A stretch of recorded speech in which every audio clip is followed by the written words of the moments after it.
మత్తయి సువార్త 1:19. ఆమె భర్త అయిన యోసేపు నీతిమంతుడై ఉండి ఆమెను అవమానపరచనల్లక రహస్యంగా ఆమెను విడనాడ ఉద్దేశించెను.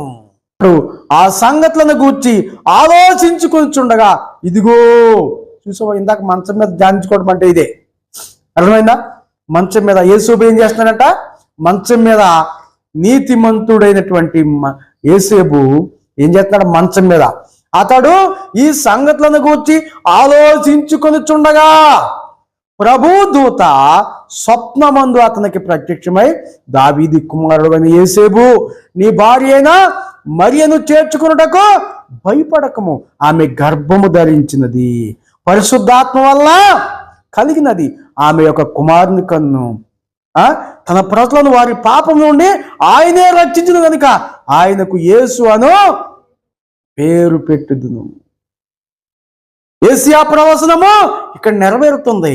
కాబట్టి నువ్వు భయపడకన్నప్పుడు మరి వస్తాడంటే దేవుని మీద దృష్టి ఎప్పుడు ఉంటుందో, దేవుని సంగతుల గురించి మనం ఎప్పుడైతే ధ్యానించుకుంటామో, అక్కడ దావీదు గారు ఏం చేస్తున్నాడు? మంచం మీదకి ఎత్తున్నాడు.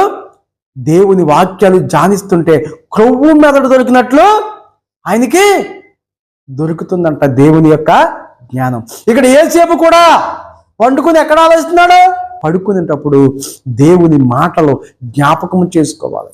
దేవుని గురించి ఆలోచన చేస్తే దేవుడు మాట్లాడతాడో, ధ్యాస కలిగి ఉంటామో అదే కల వస్తుంది. కాబట్టి మనం పడుకునే ముందు దేవుని ధ్యాస కలిగి దేవుని వాక్కుని జ్ఞాపకము చేసుకుంటూ దాన్ని ధ్యానిస్తూ మనం పండుకుంటే అది చాలా మంచిది. మనం చేయవలసిన పని ఏంటో, మనం ఏంటంటే భవిష్యత్తులో ఎలా ఉండాలో దేవుడు తప్పకుండా ఇబ్బంది పడుతూ ఉంటామో, దేని గురించి టెన్షన్ పడుతూ ఉంటామో దానికి తప్పకుండా దేవుడు వివరణ ఇస్తాడని మనకి యేసేపు ద్వారా మనకు అర్థమవుతుంది. యేసేపు దేని గురించి కలవరపడుతున్నాడో, ఆమె గర్భంతో ఉంది, నాకేమో ఎంగేజ్మెంట్ చేశారామని, ఆమె ఏంటంట నేను చేసుకుంటే లోకం ఏమంటుందో, ఎలాగా ఆమెని విడనాడాలి, అది టెన్షన్లో ఉన్నాడో, ఆలోచించుకున్నాడో. దేవుని దూత ప్రత్యక్షమై నీతిమంతుడైనటువంటి వాళ్ళు ఇలాంటి ఆలోచనలు. అక్కడ దావీదు కూడా ఏం చెప్తున్నాడు? నేను మంచం మీదకి ఎక్కి దేవుని గురించి ధ్యానించినప్పుడు ఏం కలుగుతుందా? క్రొవ్వు మెదడు దొరికినట్లుగా నాకు జ్ఞానము దొరుకుతుందని చెప్తున్నాడు.